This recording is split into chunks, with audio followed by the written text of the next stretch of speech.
On Wednesday and Friday, ahead of the IMF and World Bank annual meetings in Washington is currently underway.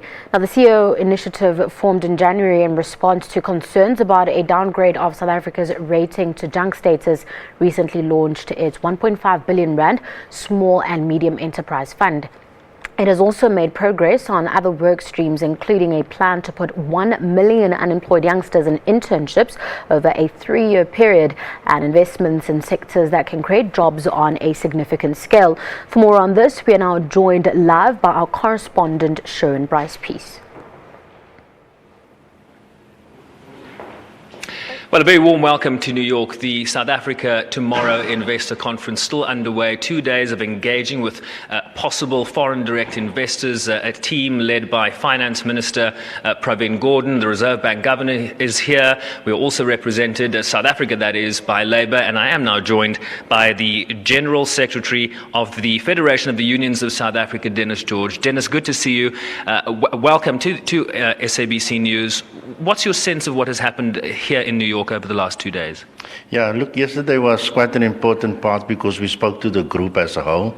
We dealt with questions and answers about political certainty, about the environment, for investors to invest in South Africa and to also create decent jobs for our people. And those sessions was quite important because we needed to put a solid platform. Today we focus on meeting with investors on a one-on-one basis, where investors that has intentions to invest in South Africa were given an opportunity to discuss with us what is their concerns and what is the obstacles, in their way to open up their factories and to open up their business in South Africa.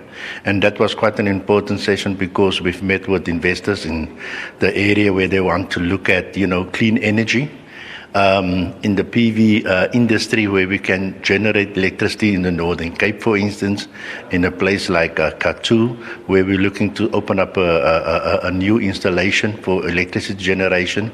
And then we've also looked at the area of pharmaceuticals and health, where we're looking at companies that wants to open up manufacturing plants in South Africa, and so that South Africa could be used as a springboard to export products into the African continent.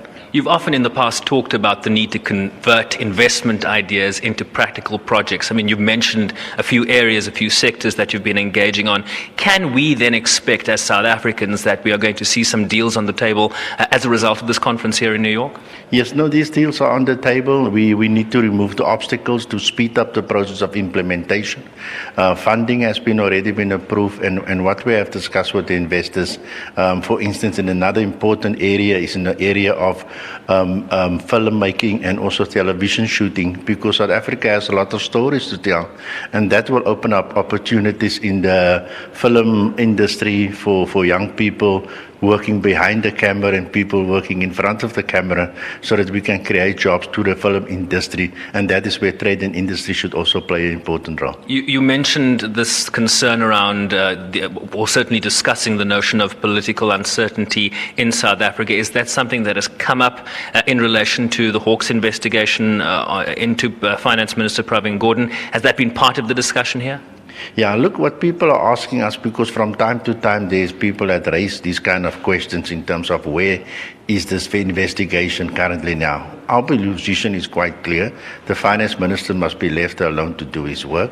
And if there's any charges against him, then he should be charged, and then he should have his moment and his opportunity to present. Because, South Africa's future is not locked up into one individual, but it's unfair, to continuously targeting him in the way that he's being targeted. What are the investors that you've been speaking to saying about South Africa's anemic growth? I mean, the Reserve Bank monetary policy review this week came out with numbers like 0.4% for this year in terms of growth, 1.2% for next year, 1.6% in 2018. Clearly, that is not attractive to investors. It's not attractive to labor federations like yourself.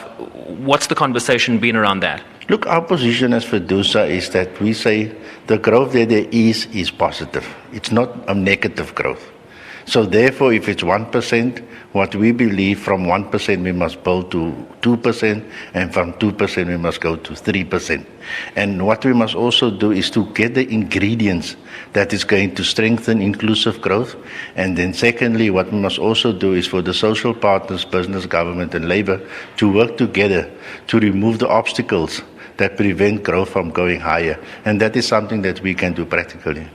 The Reserve Bank governor yesterday in a speech to investors here, Lesega Kganyago, spoke about wage negotiations and wage increases that tend to be above inflation levels in South Africa, and that would be a concern moving forward. Is that something you're grappling with? I mean, do you see a responsibility?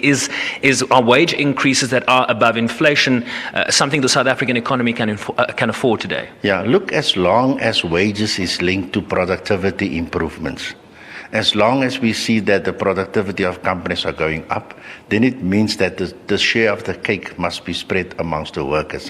What we also know is that workers reside far from their workplaces.